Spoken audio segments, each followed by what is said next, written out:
আমি তো একদম নতুন। আমি কম্পিউটারে বেসিক কিছু কাজ পারি। এখন আমার অ্যাপ বানানো শেখার জন্য কতটুকু শিখতে হইব কম্পিউটার?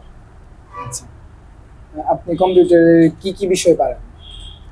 কম্পিউটার ওপেন করতে পারি, অফ করতে পারি, ভিডিও চালু করতে পারি, ফেসবুক ইউটিউব এগুলো চালাতে পারি। চালাইতে পারেন?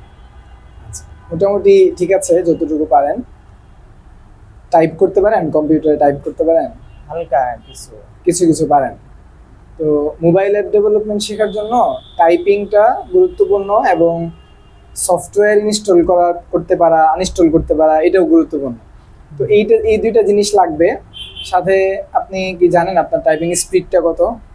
না, এটা খেয়াল করা আচ্ছা, এটা যদি খেয়াল না করা হয় তাহলে আপনি একটা কাজ করতে পারেন, মানে কম্পিউটারে গিয়ে যে কোনো একটা ব্রাউজার থেকে সার্চ করবেন typing.com। ঠিক আছে, সার্চ করলে ওইখানে আপনি টেস্ট দিতে পারবেন যে আপনার স্পিডটা কেমন।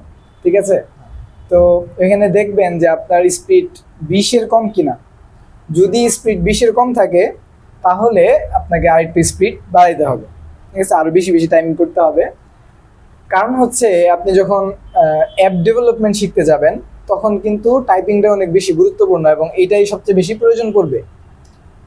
আপনার কোড তো করতেই হবে, তাই না? আর কোড করতে গেলেই আপনার লিখতে হবে। তো টাইপিংটা এখানে গুরুত্বপূর্ণ। আরেকটা বিষয় এখানে গুরুত্বপূর্ণ, এটা হচ্ছে যে সফটওয়্যার ইনস্টল করা, ইনস্টল করা, এটা কি পারেন? সফটওয়্যার ইনস্টল করতে পারেন? না, এটা পারি না। আচ্ছা, এটা শিখে নেবেন শুধু কিভাবে সফটওয়্যার ইনস্টল করতে হয় এবং আনইনস্টল করতে হয়। এটা লাগবে হচ্ছে কারণ আপনি যখন মোবাইল অ্যাপ ডেভেলপমেন্ট শিখতে যাবেন তখন তো আপনাকে সফটওয়্যার ইনস্টল করতে হবে, হ্যাঁ, তাই না? অ্যান্ড্রয়েড স্টুডিও লাগবে, তো তখন এটা লাগবে আর কি। আর টাইপিং স্পিড যদি মোটামুটি 20-এর মতো হয় তাহলে এনাফ, তাহলেই শিখতে পারবেন ইনশাল্লাহ।